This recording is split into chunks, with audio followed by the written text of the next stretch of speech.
In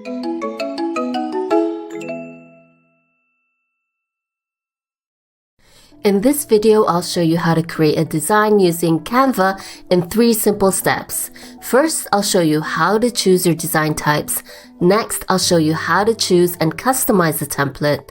And lastly, I'll show you how to publish and download your designs. If you stick around to the end, I'll show you how to share and manage your designs as well. So let's jump into my screen and get down to business. So the first step is to choose your design type. There are 2 types of designs that you can generally choose from in Canva. The first one is using one of the Canva templates, which you can find in the template library or by conducting a search. Another option is to create a design from scratch. For this tutorial, let's go ahead and choose a template. That's usually where I start. I'm going to choose a blog thumbnail template.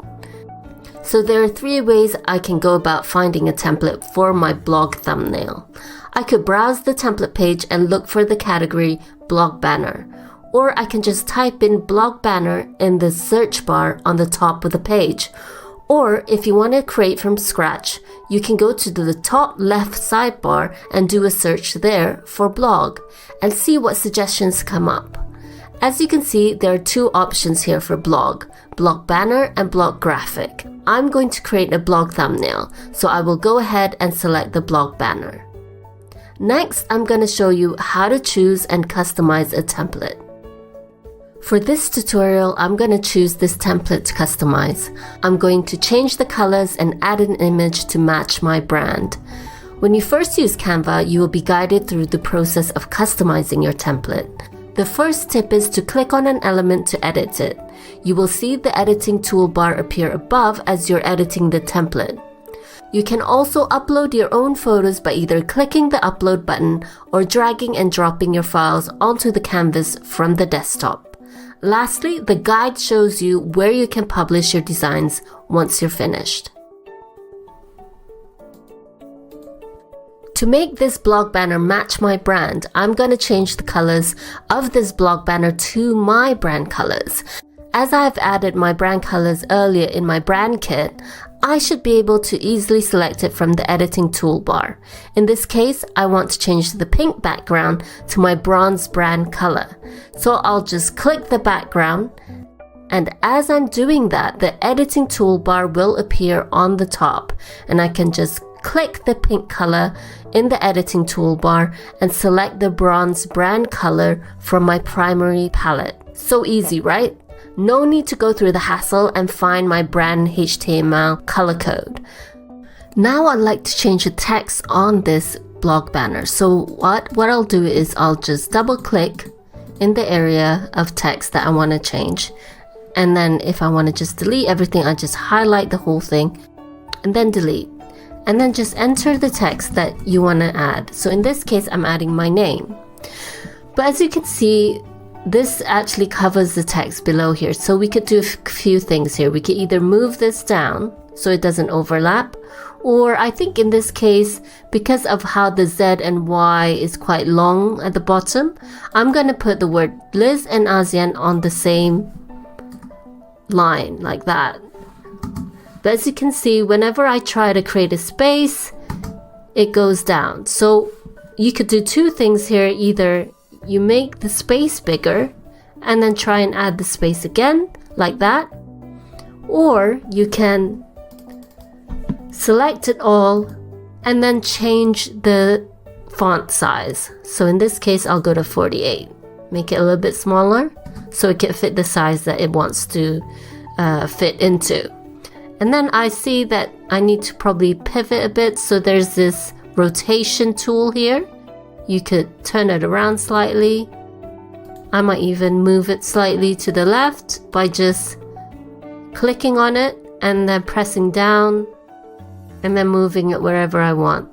As you can see there as well, there's an alignment tool.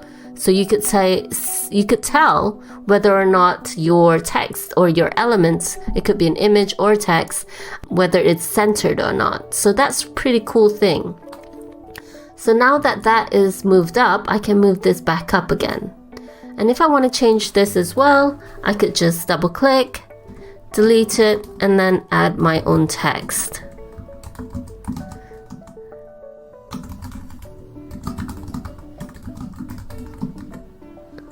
Alright, so that's all done. So you could also change the font in itself. You could change the colors. You could see all the options here. You could change the colors. I could change it to a pink or a gray, or I think I'll stick to the white. I could change the actual text. I could change the actual font family. See what fits. And you can see here that the ones with the crowns on the side, those are premium fonts, so you'll have to use a pro account to access those. And as you can see, when you try to do that, this pop-up comes up. So if you want to continue to use the free version, just choose this fonts that don't have the crown on the side. So I'm gonna go with the original. I think that was quite nice. Okay, so now what I want to do is change this image. So as you remember earlier, I had uploaded an image of myself here, and now I'm just gonna swap the image that is currently there in the template with my image. So sometimes that happens. You just have to make sure that you see, you just hover over it until you get it to the right spot. And now, as I can see here, there's a lot of headspace here. So I'm just, when you double click it, this is what will happen. You can move the image within the frame there. And then you could even, if you want it to be clearer, you could make the image bigger and resize as you see fit. Once you're done, you just click outside the box and it's done. Pretty good, eh? So another option is if you want to use filters, you can also do that here. You just click on the image and then click filter here, and you could choose the different filters that you want to use on your image. So sometimes it's nice to use it on Instagram, where you use the same filter over all your images, so it could see as you've got a theme going on. It's like this. You could use this epic filter, and then you could just go up and down and adjust the intensity, and you could just take note of what you use, like say epic 29. Just take note of that if that's the kind of filter you like, and then when there's a different image, you apply the same settings so you get the same kind of look and feel every time for your images. You could also adjust the image here in terms of brightness. Let's say if your photo is a little bit dark, you could adjust the brightness of it. You can adjust the contrast of it. You could add some tint. You could blur it out if you wanted to. If you just wanted to blur it out slightly, that's possible. You could add process, X process here. You could just really play around really with the settings here and see how you like it. If you made a mistake, don't worry, just click reset and you're back to normal. You can also crop the photo, which in this case we won't do because it's kind of already in a frame. And you could flip the photo. You could flip horizontally or vertically. You could do all that here.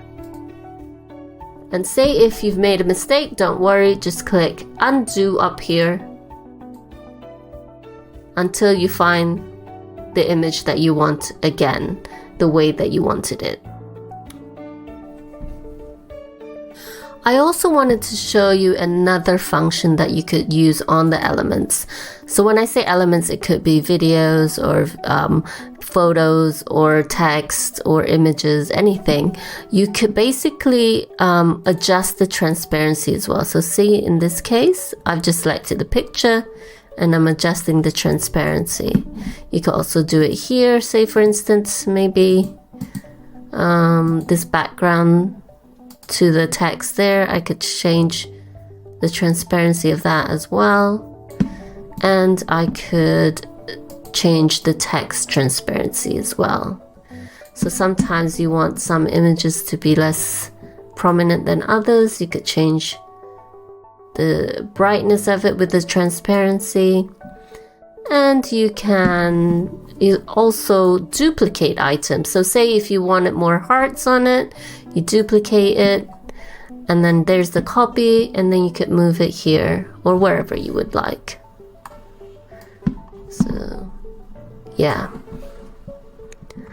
so that's an option. Another option is to duplicate this whole slide. So this whole banner, you could duplicate the whole thing.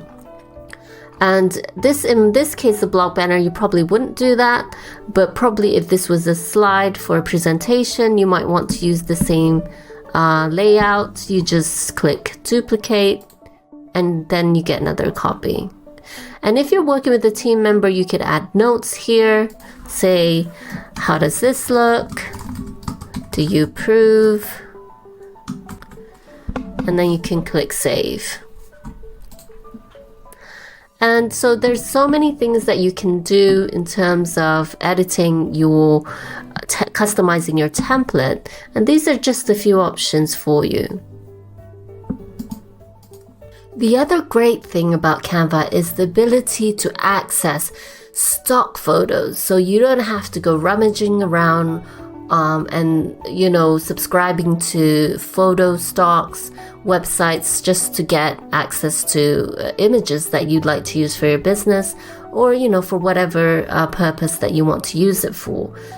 In Canva, you could access a photo library that is immediately accessible. As you can see here, I just clicked on photos, and all I have to do is search what I'm looking for. So say I'm looking for a bicycle, for instance. So I just type in bicycle.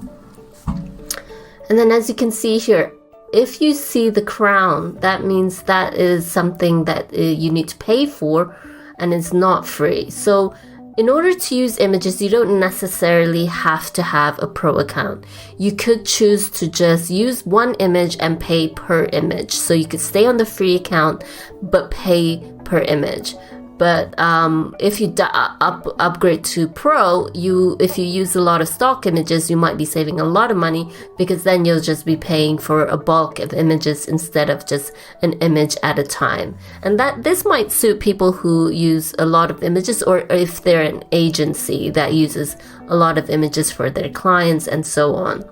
So in this case, I'm going to try and use this free image by just dragging it and putting it there. So as you can see just now, it was possible to also add this image in the background. So I could just hover over, and that could be the background. And sometimes, if you notice, if you use a photo background, sometimes it's a little bit too bright, and then in order for the text to show, like this white text here, you need to make it a little bit darker. So you can either use effects. These are just a lot of different apps that you could use to create effects, or you could use a filter. You could change the color, or you could change the transparency. See how that just changed the whole background, and then it made the white text kind of pop up a bit.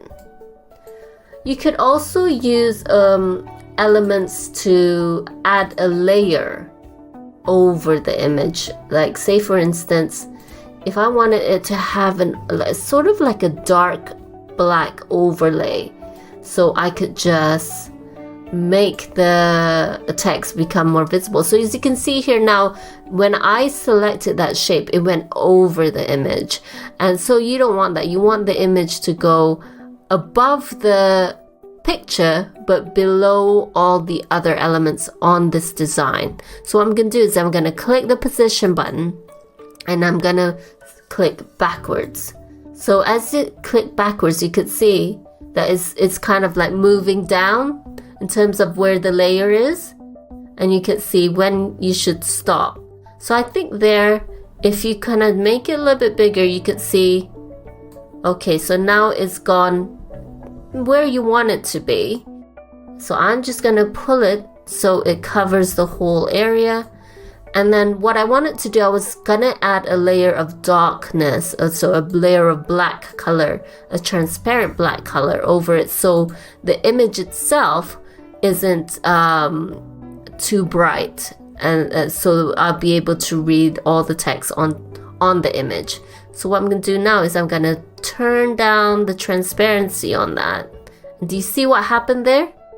So what I did was I put a layer of black and then I turned it down over the image, and voila, as you can see here, it's much more readable. All these texts, all these kind of white elements are much more readable. In this case, I might want to change up the black, so it's now a color that is more visible. I might change it to yellow. So all the blacks here, I'll just change it to yellow. So see, in a few seconds, I would say, okay, a minute at most, I have just changed this whole image from that to that, and it has changed completely how it looks. And it's changed the whole theming of this. It's all about bicycles now. So I could change this and say bicycle mania. I could change the text. Maybe I'll change the font to that, and then I'll make it a little bit smaller. Yeah, no, too small. Big again. But I'll see, remember what we did before? When it kind of gets a little bit too big, you just make the area bigger. And then you could change this to a different font. Let's choose a free one. Nah, that doesn't fit. Nah, that doesn't fit. Maybe. I like the original. Maybe change this one to something else. Yeah, kind of like that. Too big. Change it. Change it to be a bit smaller. Scale it back so it's centered. Alright, that looks better. What do you think?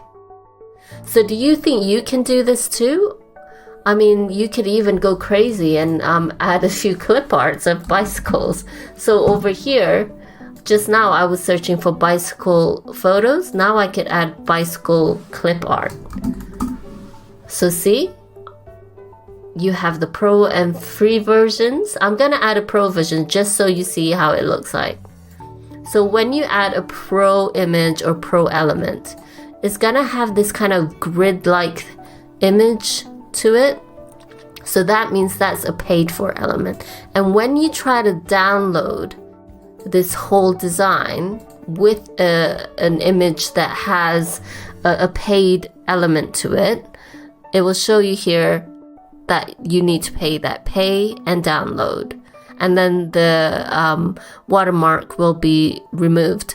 So if you want to see it with the watermark, you could just download a free watermark draft, but you will still see the watermark.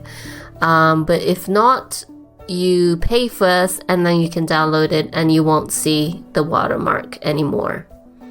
So that's how you use the premium images while not needing to upgrade to pro, sort of pay as you go. When it comes to text, you can also change the emphasis of certain text. You can either make it bold, you can make it italic, you can underline it, you could change the transform it to be capitalized with uppercase, and you could also change the spacing between all the letters. So you could create more space between the letters, or you could reduce it even. You could adjust the line height. So this is, say if it's like this and you want the line height to change, maybe you want to make it closer or further away, and you could make it change where the anchor is. So there's many things you could do in terms of changing how the text appears. So another thing you can do, well, in this case, we probably wouldn't do it, but you could create bullet points as well. So say if that's one bullet point, that's another bullet point. It's totally possible to do that. And of course, you could change the color. You could change all of it. You could change half of it. So you could have 2 colors on one line. And that's a really cool thing to do because you might want to emphasize just one word and have that stand out. And you might even go as far as bolding it so it stands out even more than that one. So the next thing you want to do is publish it. Once you're done with the design, you want to publish it, you want to download it, you want to share it, and you really want to manage it. So the first thing I would say before publishing is to click on here, File, and click Save. Make sure that the latest version and the version that you're happy with is always saved. Another option is you could save it to a folder. So currently we haven't set up any folders in this account. So let's try to set one up. So let's say blog banners. And then it's saved to that folder. So if you create any other blog banners, you could save it to the file and you could easily review it in a folder, which makes it a lot more organized for you to find in the future. So once you've saved it and organized it, you just either click here to download or you click here to publish. So depending on what you want to do, I would say first, usually what people would do is they would just download it. In this case, remember I duplicated this design.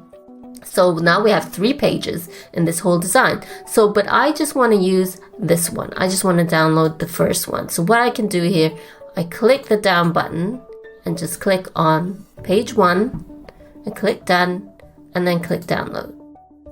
And then it prepares your design. It only takes a few seconds and then you choose to download it onto your machine.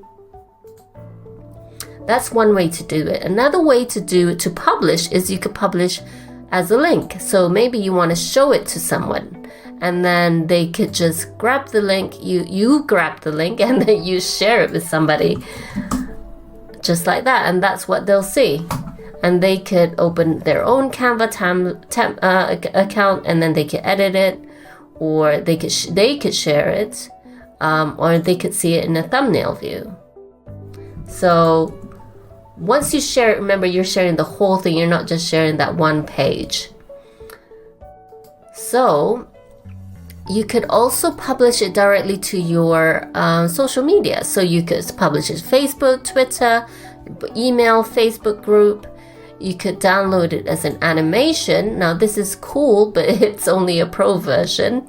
So I won't show it today, but you could also upload it, send it to your Google Drive, Dropbox, because depending on what your system is, you might want to send it straight to your cloud storage so your team member could access it and then share it on social media, or you could even share it to your MailChimp. So say if you're creating an email header, then that would be awesome to just send it straight to MailChimp. You could also send it to Slack, and you could print it if you wanted to. So there are so many options for you to publish it. But the easiest one, and the one that people are going to use the most, is obviously just download it. And you have all these options on how you can download it.